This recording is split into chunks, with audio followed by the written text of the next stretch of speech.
ratables by 1.7%, but how will Haddon Heights get there? I'm Jill Horner. This is Comcast Newsmakers. With me this hour is Mayor Scott Alexander of the Borough of Haddon Heights. Thanks for being with us. Thanks for having me. Now, let's first start with what happened in 2008. You reached out to the community to find out their needs, their interests, their wants. What did you get as a result of this survey? The survey was a resident opinion survey. We asked 56 questions. We wanted to be able to focus on things that the residents wanted us to focus on. We asked their satisfaction level on 20 key services. One of those happened to be the amount and quality of economic development. That service was the lowest rated service by far.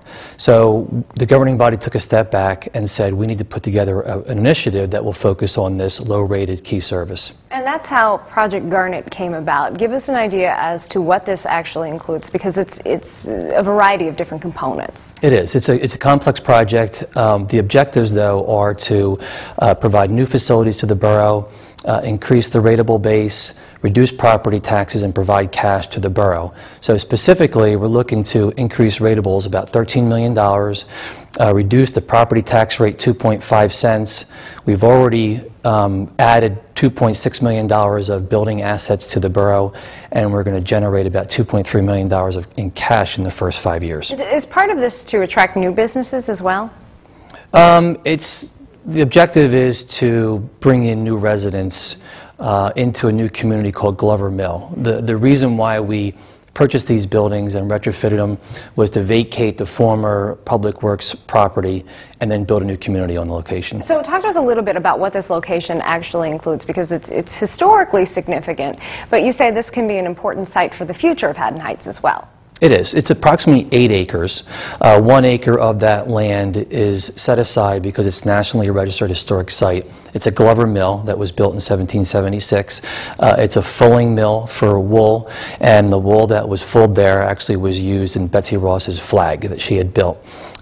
There's about 6 acres available for development, and we want to put approximately 29 homes on that area. So talk to us a little bit about how this would actually work and why build additional residences and not preserve this completely as open space. Well, the economy is tough right now. Revenues are down all over the place. Our revenues are down from the state as well for the right reasons. One of the things that a town can do is build ratables. And Haddon Heights is a build-out community, but we do have these 6 acres available. So us, like other surrounding towns, are looking for ways to build communities, commercial or residential, so that they can build ratables. Those ratables in turn translate to incremental property taxes that directly reduce the property taxes that are in place today. At this point, is the Public Works building still at the site? No, what we did, we bought 2 existing buildings. We actually bought them from the New Jersey American Water Company. There was 2 buildings sitting there vacant for about 8 years. What we did was we bought them from them, we retrofitted them for 65 cents on the dollar. Those buildings are actually worth around $2.6 million. So we've invested $1.9, and we already have buildings worth $2.6. So we've made $700,000 in terms of net value to the borough already.